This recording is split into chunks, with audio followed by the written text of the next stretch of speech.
Hello friends, कैसे हैं आप सब। आई होप कि आप सब बढ़िया होंगे। आज की इस वीडियो में हम बात करने जा रहे हैं एडवर्स पोजीशन की। ओके, तो सबसे पहले हमें पता होना चाहिए कि पोजीशन क्या होता है, एडवर्स पोजीशन क्या होता है, फिर बाद की बात है ना। तो जैसे एक ये घर है, इसके दो पोजीशन हो सकते हैं। एक हो सकता है एक्चुअल और एक हो सकता है constructive.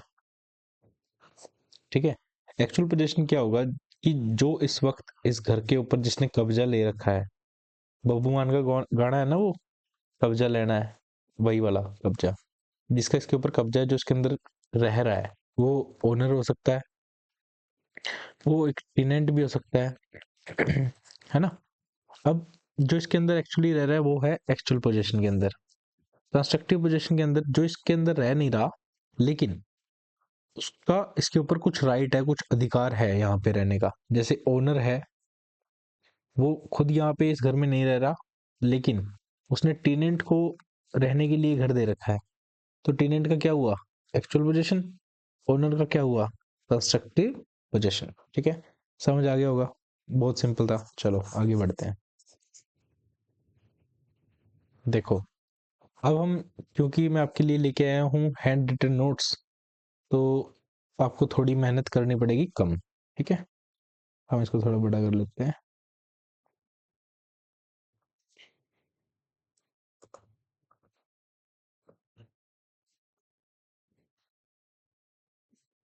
I think it is visible. Sorry. तो देखो क्या बात हो रही है यहाँ पे। एडवर्स पोजीशन की बात करते हैं। देखो, एडवर्स पोजीशन का मतलब होता है, वैसे तो हम डिटेल में पढ़ने वाले हैं, सिंपल मतलब समझो। जैसे किसी का ये घर है,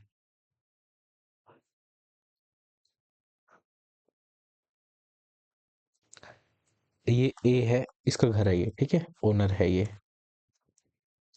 इसने ये घर किसको दिया था, बी को दिया था किराए पे। टेनेंट है ये, किराएदार। ओके, तो इसको किस, अभी कौन रह रहा है, मतलब एक्चुअल पोजीशन किसका है, बी का। बी यहाँ पे रह रहा है ये, क्योंकि ये तो एक लॉफुली ट्रांसफर हुआ पोजीशन है, तो ये तो एडवर्स पोजीशन में आएगा नहीं। अब मान के चलो कि ये टेनेंट नहीं है, ये क्या है, ट्रेसपासर है। कोई बाहर से आके इसे घर में रहने लग गया। ओनर को पता है कोई आके रह रहा है। ओनर सोया पड़ा है अपने आराम से घोड़े बेच के कि लेट इट बी यार, रह रहा है बेचारे, गरीब को मिल रही है छाया, रहने दो, ऐसे सोच रहा है। या कुछ भी सोच रहा है, लेकिन इसको हटा नहीं रहा यहाँ से, लॉफुली एविक्ट करने की कोई कोशिश नहीं कर रहा। और इसको रहते रहते 12 साल हो जाते हैं इस ट्रेस पासर को। तो ट्रेस पासर का क्या हो गया, ये तो सेटल पोजीशन हो गया। और अब ये क्या कर सकता है, ये जाके कोर्ट में डिक्लेरेशन मांगेगा कि मुझे इस जगह का ना ओनर डिक्लेयर कर दो तुम। कोर्ट को बोलेगा कि आप मुझे यहाँ इस घर का ओनर डिक्लेयर कर दो, क्योंकि मैं तो ओनर बन चुका हूँ, 12 साल हो गए हैं, मेरा एडवर्स पोजीशन हो चुका है यहाँ पे। इसको कहते हैं एडवर्स पोजीशन। मतलब आप लॉफुली ना आए हो, और जो ओनर है उसने लॉफुल तरीके से आपको बाहर निकालने की कोई कोशिश ना की हो, कैसे भी कोई कोशिश ना की हो। Owner slept over his right. ठीक है, तो बेसिक सी बात है, जो सोवत है वो खोवत है, वो उसी प्रिंसिपल पे एडवर्स पोजीशन चलता है। तो देखो, इसके अंदर एक लैंडमार्क केस है, राम बोल लो या रमे बोल लो, Rame Gowda by legal representative, Varadappa Naidu by legal representative, supreme court 2004 का ये जजमेंट है। इसके अंदर क्या बताया गया, इसके अंदर बताया गया कि एक टेस्ट बताया गया, जिसके अंदर हम ये बताते हैं कि सेटल्ड पोजीशन की क्या एट्रीब्यूट्स है। ठीक है, उसको कैसे डिटरमाइन किया जा सकता है। देखो, the trespasser must be in actual physical position of the property over the sufficiently long period. जो मैंने आपको बताया था कि जो ट्रेसपासर है, जो अभी इसमें ट्रेसपासर था, जो घर के अंदर रह रहा था, must be in actual physical position, उसके पास एक्चुअल पोजीशन था, वो घर के अंदर ही तो रह रहा था। ठीक है, बिल्कुल सही बात है। Property over the sufficiently long period, long period कितना, 12 साल से वो रह ही रहा है वहां पे। ठीक है, एक तो ये चीज। Point one cover, point two पे आ जाइए। That position must be to the knowledge either expressed और इम्प्लाइड। ये जो पोजीशन है इस घर के अंदर, ये ए नाम का व्यक्ति रह रहा है, जो कि ट्रेस पासर है, ये रह रहा है, इस बात का किसको पता है? बी, जो ओनर है उसको क्या है, उसको इंटीमेशन है इस बात की। कैसे? या तो एक्सप्रेस हो या इम्प्लाइड हो, of the owner, without any attempt at concealment by the trespasser, and which contains an element of animus possidendi, intention to possess। मतलब कि इसने ट्रेसपासर ने कोई ऐसी कंसीलमेंट नहीं की है, इसने कोई बहरूपिया बन के नहीं आया, इसने कोई ऐसा नहीं बताया कि मैं आपका टेनेंट हूँ जी, मैं आपके रिश्तेदार हूँ जी, मैं वहां से आया हूँ जी। नहीं नहीं नहीं, वो साफ तौर पे कह रहा है कि मैं तो ट्रेसपासर हूँ। ठीक है, और ओनर फिर भी कुछ नहीं कर रहा। इसकी इंटेंशन इस पे पोजीशन करने की है, सिंपल सी बात है, और ओनर फिर भी कुछ नहीं कर रहा। ठीक है, the nature of the position of the trespasser would be decided on the facts and circumstances of the each case. ये तो ठीक है। पॉइंट 3 पे आओ। The process of disposition of the true owner by the trespasser must be complete and final and must be in the knowledge of the owner. अब देखो, ये हो सकता है कि ये घर किसके अंदर हो, मतलब ओनर के पोजीशन में ही था, ट्रेसपासर ने आके ओनर को बाहर निकाल दिया, खुद रहने लग गया। एक तो ये हो सकता है, वन। ठीक है, दूसरा ये कि ये घर पहले से खाली पड़ा था, खंडर पड़ा था, मालिक रहता है अब्रॉड, ये पीछे से आके यहाँ पे रहने लग गया। ठीक है, लेकिन फिर उन ओनर को पता चल गया था कि यहाँ पे कोई रह रहा है, फिर भी ये 12 साल वेट करता रहा। तो वही चीज ये बता रहा है, the process of disposition of the true owner, true owner को जो डिस्पोजेस किया गया है, उसका जो प्रोसेस है ट्रेसपासर के द्वारा, वो कंप्लीट होना चाहिए और फाइनल होना चाहिए, और वो ओनर को पता होना चाहिए कि मुझको डिस्पोजेस कर दिया गया है। ठीक है, इतना समझ आ गया होगा ना? अच्छे से समझाता हूँ मैं वैसे भी। चलो आगे देखते हैं।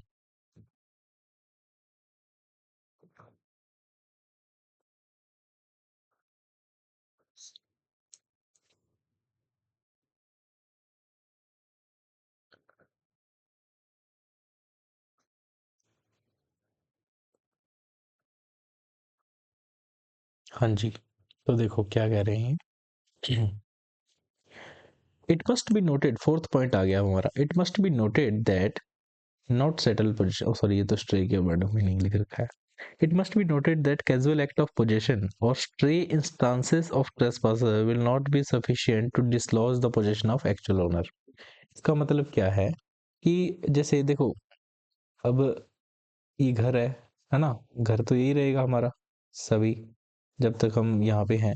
तो ये घर है और इसके अंदर जो ट्रेसपासर है, उसका कंटिन्यूअस पोजीशन होना चाहिए। ऐसा नहीं है कि भाई वो कभी आ गया कभी नहीं आया, तो वो नॉट सेटल पोजीशन के अंदर आएगा, कभी कभी आया कभी नहीं आया, ऐसे नहीं। वो कंटिन्यूअस का पोजीशन होना चाहिए। ठीक है, और इंस्टांस डिस्क्लोजर पोजीशन। ठीक है, तो ये बेसिक सी बात थी, ये कोई इंपॉर्टेंट बात वाली नहीं थी। आगे भी देखते हैं क्या कह रहा है। Basic meaning, it is essential a hostile possession, that is, possession in denial of the title of the true owner. It must be commenced in wrong, but maintained against right. It is possession with animus to hold the property in the possessor own right, and against right of rightful owner. To constitute adverse possession is sufficient that there is intention to hold thing as owner, and some overt act is done in pursuance thereof. It has been held to be। देखो, ये जो बोला हमने, ये सारा crux है उसी का जो हमने अभी पढ़ के आए हैं। ठीक है, इससे ज्यादा कुछ नहीं है इसके अंदर। लेकिन जो इम्पोर्टेंट बात है समझने की, वो क्या है? वो तीन टर्म्स हैं, nec vi, one number, two, second is nec clam, and third is nec precario. देखो क्या होता है, क्या बात कर रहे हैं हम, इसके अंदर क्या होता है, जब आपने पोजेशन लिया इस घर का, आपने ओनर के साथ कोई मारपिटाई नहीं की, विदाउट वायलेंस, कोई दंगा फसाद, कोई गुंडे भाड़े, कोई कब्जा लेना है, चकला रिवॉल्वर, ऐसा कुछ नहीं किया आपने। ठीक है, आपने जो पोजीशन लिया वो कैसे लिया? पीसफुल लिया। आप चुपचाप आके घर में रहे, ओपनली लिया। रोज सुबह उठते थे, मॉर्निंग वॉक पे जाते थे, खाना ब्रेकफास्ट बाहर किया, होटल में जाते थे, लंच करके आते थे, रात को इवनिंग वॉक पे जाते थे, पार्टी करते थे, डीजे पे जाते थे, सब कुछ ओपनली। ओके, इन चीजों को आप डील करते थे। ठीक है, एक मिनट रुकना बस।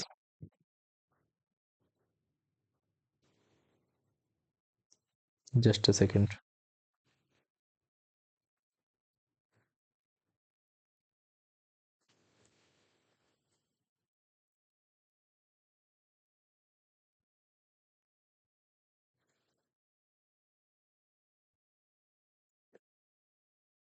यस। तो लास्ट हमारा रहता था ना, हाँ, नेक प्रिकेरियो का मतलब होता है कि आपने कोई परमिशन नहीं ली है, ठीक है, विदाउट परमिशन आप एंटर हो रहे हो। अगर आप टेनेंट हो तो आपने परमिशन ली है इसका मतलब, ठीक है। अगर आप लीज पे ले रहे हो तो भी आपने परमिशन लिया है। लेकिन अगर आप ट्रेसपासर हो, ट्रेसपासर थोड़ी परमिशन ले गया, अगर परमिशन ले गया फिर ट्रेसपासर थोड़ी रहा, ठीक है। तो ये चीज इसके अंदर समझने की थी, समझ आ गई होगी इस पेज पे। चलो उसको साफ करते हैं और आगे बढ़ते हैं। तो आपको समझ आ रहा है ना कि बेसिक बात क्या समझाना चाहता है हमें। देखो, मैं ये कहता हूँ कि इतना कॉम्प्रिहेंसिव टॉपिक है इसके अंदर कि अगर आप इसको यहाँ कर लेते हो ना तो आपको कहीं और से पढ़ने की जरूरत पड़ेगी नहीं। लेकिन अगर आपको समझ नहीं आया फिर तो आपको देखना ही पड़ेगा कहीं ना कहीं। लेकिन मुझे लगता नहीं है कि ये वीडियो देखने के बाद आपको कहीं और जाने की जरूरत होगी, ठीक है। तो एक बार देख लेते हैं।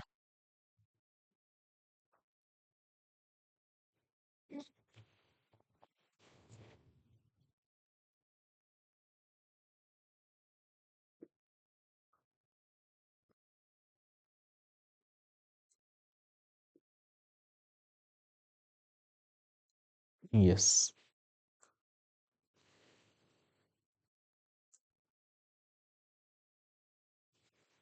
अगर आपको इसके नोट्स चाहिए ना तो आप मुझसे कांटेक्ट कर सकते हैं व्हाट्सएप पे, हम वहाँ पे डील करते हैं इसके बारे में। लेकिन अगर आपको ऐसे काम चलता है तो ऐसे भी चला सकते हो, मुझे कोई इशू नहीं है। आप स्क्रीनशॉट लो या लिखो जैसे आपको ठीक लगे। अगर आपको प्रिंटेड नोट्स चाहिए तो वो भी मिल जाएंगे, आपके बाय पोस्ट आपके घर आ जाएंगे। आपको बस आपका एड्रेस मुझे सेंड करना है और जो नॉमिनल सी एक फ़ी होगी इसके रिगार्डिंग वो। तो ये पूरे सारे के कंप्लीट नोट्स हैं, मैं जब टाइम लगता है मुझे मैं आपके साथ शेयर कर देता हूँ। तो अब क्वेश्चन आ रहा है कि how trespasser can claim adverse possession ownership, basic बात कर रहा है। तो पर्सन इन एडवर्स पोजेशन की बात हो रही है। तो बहुत ही ज़्यादा लैंडमार्क केस जो हमारे पास आता है वो ये है कि रविंदर कौर गरेवाल वर्सेस मंजीत कौर 2019 का ये केस है। प्रीलिम्स मेंस और इंटरव्यू में हर जगह पूछा जाता है, बहुत इंपॉर्टेंट केस है। किसको, किस केस को इसने ओवररूल किया था? इसको इसने किया था गुरुद्वारा साहिब वर्सेस ग्राम पंचायत सिरथिला। 2014 का जो केस था उसको इसने ओवररूल किया है 2019 में रविंदर कौर गरेवाल वर्सेस मंजीत कौर। क्या हुआ? बेसिक बात क्या कह रहे हैं? The court dealt with two principal issues in Ravinder Kaur's case। पहला इशू क्या था?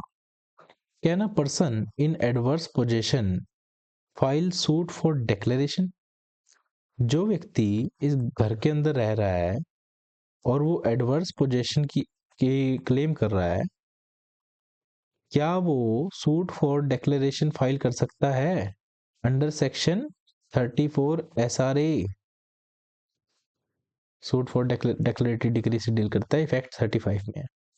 तो can a person in adverse position file a suit for declaration and permanent injunction? Oh, plus में परमानेंट इंजंक्शन भी क्या मांग सकता है वो कि भाई अब ओनर जो सो कॉल्ड ओनर जो पहले वाला था, क्योंकि अब तो 12 साल हो गए तो यही हो गया ओनर, ओनर तो अभी डिक्लेरेशन की बात रहती है बस।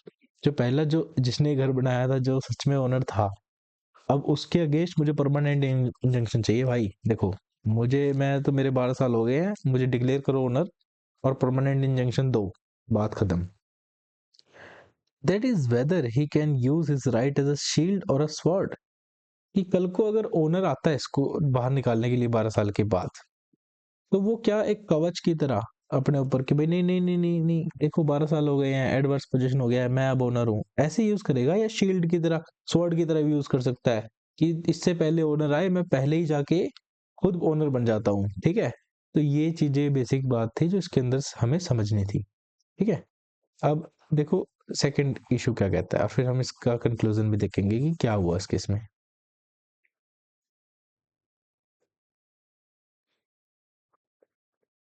यस। तो इसका आंसर क्या हुआ? Adverse position is a method rooted in common law of obtaining title to land. Though use is well settled law that before a party can succeed in establishing title on the basis of adverse possession, a plea to that effect must be specifically raised. It is observed by the Honorable Court that It would be imperative that one who claim possession must give all such details as enumerated here, and these are only illustrative and not exhaustive. देखो, ये कहते हैं कि जो बंदा possession में है उससे हम ये एक्सपेक्ट करते हैं कि वो ये हमें चीजें बताएगा, उसको ये बतानी पड़ेंगी। लेकिन ये चीजें जो हैं ये एग्जॉस्टिव नहीं है, कोर्ट को अगर लगेगा तो कुछ और भी पूछ सकते हैं। जैसे title of the property, who is in the possession of title document, title document में पोजेशन में कौन है, ये किस डेट पे पोजीशन में आया, कैसे आया, क्या ये वॉयलेंस करके आया था, क्या ये परमिशन लेके आया था, या फिर ये पीसफुली ओपनली कर रहा है। वो जो तीन प्रिंसिपल नेक वी और नेक क्लेम प्रिकेरियो वाली चीजें हमने अभी देखी थी, है ना, लास्ट स्लाइड में। सब्सिक्वेंट कंडक्ट क्या है, basic of claim and his intention which is not to deliver the position but continue the position, कि भाई मैं पोजीशन देने वाला नहीं हूँ, मैं तो कंटिन्यू करूंगा, ये इंटेंशन था क्या। तो ये सब चीजें कोर्ट कंसिडर करेंगे। देखो, सिर्फ और सिर्फ mere long possession for period of 12 years or more without intention to possess adversely and without the knowledge of the person having the title would not give any title to the person who is claiming to be the owner on the basis of कहाँ गए, अरे भैया कहाँ गए, basis था भी कि नहीं। चलो फिर से पढ़ लेते हैं। Mayor long possession for period of 12 years or more without intention to possess adversely and without the knowledge of the person having the title would not give any title to the person who is claiming to be the owner on the basis of adverse possession।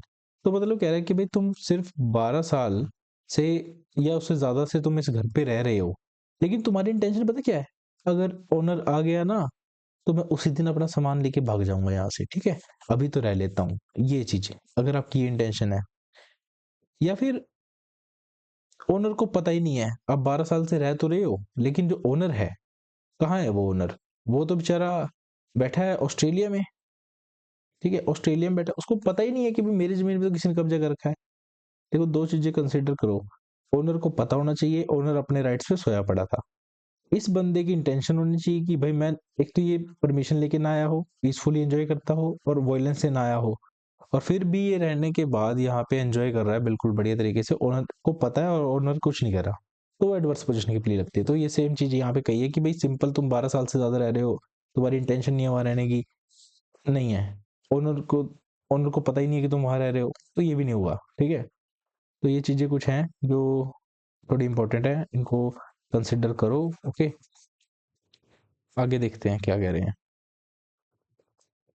थोड़ा सा रह गया अब तो, ये page. The term adverse position is sometime consider as और called as squatters right. तो देख लो भाई, प्लेन्स का क्वेश्चन भी है, कई बार ये पूछा जाता है कि स्क्वेटर्स राइट क्या होता है, और इतने रिलेटेबल ऑप्शन मिलते हैं कि हम हमेशा गलती करके आते हैं। तो ये एडवर्स पोजीशन को ही बोलते हैं, ठीक है।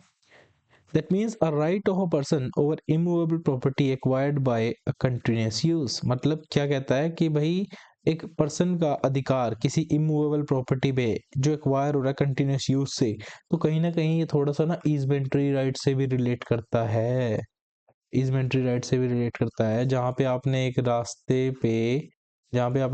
पे क्या किया, चलते चलते कई सालों से वहां पे अपना राइट एक्वायर कर लिया है, कंटिन्यूस यूज करने की वजह से इजमेंट्री राइट हो गया आपका वहां से जाना, ठीक है। तो ये कुछ चीजें थी जो हमें यहाँ पे देखनी थी। अब हम आगे देखते हैं कि क्या इसके अंदर रहता है। आई थिंक 2 पेजेस और है इसके अंदर जो हमें देखने हैं, ठीक है। Yes, you are right.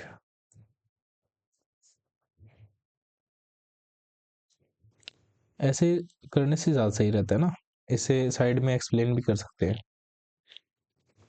Yes, अब मुझे पता चल गया कि ऐसे पढ़ाया जाता है, तो अब मैं नोट्स के साथ ऐसे ही पढ़ाऊंगा, ठीक है। तो बस टाइम लगने की बात होती है, टाइम नहीं लग पा रहा, इसलिए थोड़ा मैनेज नहीं हो पाता।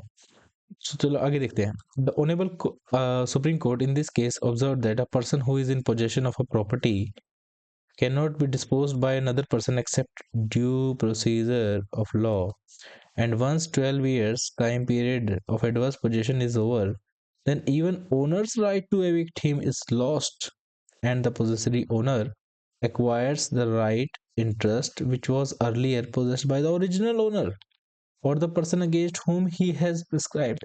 तो देखो, सिंपल सी बात ये कहते हैं हमारे सुप्रीम कोर्ट ने, ऑनरेबल सुप्रीम कोर्ट ने ये कहा कि अगर कोई बंदा पोजीशन में है तो हम उसको लॉफुल ही लॉफुली एविक्शन ही करेंगे उसका, ठीक है। ऐसा नहीं होगा कि आप उसको जोर जबरदस्ती से गुंडे बुला के बाहर डिस्पोजेस करो, नहीं। अगर ऐसा किया तो फिर से वापस आ जाएगा वो सेक्शन 6 में, एसआरए में, ठीक है। तो लॉफुली उसको एविक्ट करो, डिस्पोजेस करो, पहली बात। दूसरी बात, अगर उसका एडवर्स पोजीशन जो हमने कंडीशन बताई थी, अगर एडवर्स पोजीशन की 12 साल हो गई तो जो आदमी अभी पोजीशन में था जिसने एडवर्स पोजीशन क्लेम किया है वो सभी राइट इंटरेस्ट और क्या कहते हैं पोजेसरी ओनर की तरह, जैसे ओनर के जो राइट्स थे वो सभी उसके हो जाएंगे और वो ही ओनर बन जाएगा रियल मीनिंग में, ठीक है। The consequence is that once the right or interest is acquired it can be used as sword। जैसे एक बार उसके पास राइट और वो ओनर बन गया तो वो स्वॉर्ड की तरह यूज कर सकता है, उसको तलवार की तरह यूज कर सकता है। शील्ड शील्ड नहीं करेगा, एज वेल एज शील्ड भी कर सकता है, नो डाउट। बट पहले वो जो गुरुद्वारा वाला केस था ना उसके अंदर ये कहा था कि भाई ये सिर्फ शील्ड की तरह यूज हो सकता है, स्वॉर्ड की तरह यूज नहीं हो सकता। अब कह दिया कि तुम बचाव भी कर सकते हो और चला भी सकते हो तलवार को, okay, by the person in adverse position। Therefore, any person who is perfected title by way of adverse position can file a suit। अब जो आदमी यहाँ पे ए रह रहा है जिसने एडवर्स पोजीशन क्लेम किया है, 12 साल वाली कंडीशन फुलफिल की, नेक वीक नेक क्लेम नेक प्रिकेरियो भी फुलफिल कर दिया, ओनर को नॉलेज ही नहीं है, सॉरी ओनर को नॉलेज है, स्लेप्ट ओवर हिज राइट है, सारी कंडीशन फुलफिल कर दी। अब क्या कर सकते हैं, ये जो ए है ये मांग सकता है सेक्शन 34 में, कहेगा मुझे डिक्लेयर करो ओनर, ऑनरेबल कोर्ट मुझे ओनर डिक्लेयर करो, पहली बात। बस मुझे परमानेंट इंजंक्शन दो। कल को ये ओनर जो बी आदमी था जो रियल ओनर था, कल को अगर ये आके मुझे तंग करने लग गया तो मैं क्या करूंगा, इसलिए पहले मुझे परमानेंट इंजंक्शन भी दो साथ में, ठीक है। तो ये क्या कहते हैं कि perfect writer suit for distortion in case of disposition more then over he can file a suit under article 64 में भी कर सकता है। In case disposes before the ripening of his title adverse position a perfect title में also be filed suit declaration and permanent injunction, ठीक है। तो ये हमने बात कर ली। अब हमारे पास एक क्वेश्चन आ जाता है छोटा सा कि can there be taking of time period. देखो पहले समझो टैकिंग होता क्या है, TACKING। टैकिंग, टैकिंग का मतलब पता क्या होता है, टैकिंग का मतलब होता है, जैसे आपको एग्जांपल से बताता हूँ फिर आपको समझ में आएगा। देखो जैसे क्या हुआ, एक घर है,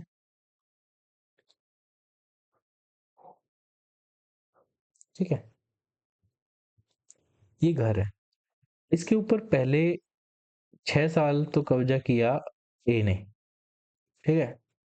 फिर ए मर गया, ए डाइड। अब ए का जो बेटा था बी, उसने फिर आगे 6 ईयर कंटिन्यू किया, ये इस घर में ही रह रहे हैं सभी फैमिली, ठीक है। तो टोटल कितने हो गए, 12 साल। वही सारी कंडीशन होगी, ओनर पता है, ओनर कुछ नहीं कर रहा। तो अब क्या ये ए के 6 ईयर्स, ए के 6 ईयर्स प्लस बी के 6 ईयर्स हम इकट्ठे करके 12 साल जोड़ सकते हैं, या हम ये कहेंगे कि नहीं नहीं नहीं नहीं, ए का 6 साल था तो ये एडवर्स पोजीशन में नहीं आता, बी के भी 6 ही साल थे, नहीं। तो अगर ऐसा है तो ये कंसेप्ट आता है टैकिंग, मतलब यस, इनको जोड़ा जा सकता है, समझ गए। यही था टैकिंग, यही था हमारा नेक्स्ट पेज पे कंसेप्ट सारा। एक दो एग्जांपल और है, ये तो हमने देख लिया जहां पे जुड़ेगा, जुड़ेगा कहाँ नहीं जुड़ेगा। देखो अब क्या हुआ कि एक घर है, इसमें पहले ए रहा एडवर्स पोजीशन में 5 साल के लिए, फिर बी रहा कितने साल के लिए, 3 इयर्स के लिए, फिर सी रहा कितना, 5 इयर्स के लिए। तो ये कितना हो गया, 13 इयर्स हो गया ना, 12 से तो ज्यादा ही हुआ ना, ठीक है। अब क्या हुआ कि ये इसके लिए स्ट्रेंजर है, ये इसके लिए स्ट्रेंजर है, ये आपस में ए ना तो बी को जानता ना ये किसी को जानता, ये आपस में जानते ही नहीं है किसी को। तो यहाँ पे क्या होगा, टैकिंग नहीं होगी।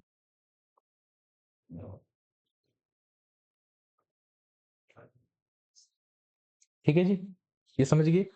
तो बस यही बात थी इसके अंदर और कुछ नहीं था। पढ़ लेते हैं। Adverse position is heritable and therefore there can be taking of adverse possession by two or more person as the right is transmissible. और the concept tacking is explain as follow. तो ये मैंने आपको समझा ही दिया है, ये इलस्ट्रेशन ठीक है। तो आई होप कि आपको एडवर्स पोजीशन का टॉपिक अच्छे से समझ आया होगा। नोट्स आपके पास भरपूर मौका था कॉपी करने का। नहीं करने हो, नोट्स चाहिए हो पेड, तो कॉन्टेक्ट नंबर देखो 7988487813। कॉल मत करना मेरे भाई, नहीं उठाऊंगा फोन, ठीक है। व्हाट्सएप पे करो बातें, जो बात करनी है, जो नोट्स चाहिए कुछ। अगर इसके रिगार्डिंग अगर आपको डाउट भी होता है तो पहले तो करो कमेंट। अगर रिप्लाई किया मैंने, करूंगा मैं जेनुअनली, ठीक है। इन केस अगर मैंने नहीं किया तो व्हाट्सएप पे कर लेना, कोई बड़ी बात नहीं है यार, बिजी होते हैं सभी, ठीक है। लाइक शेयर सब्सक्राइब तुम कर ही लोगे मुझे पता है, और थैंक यू। इतना ही चाहिए मुझे तुमसे बस।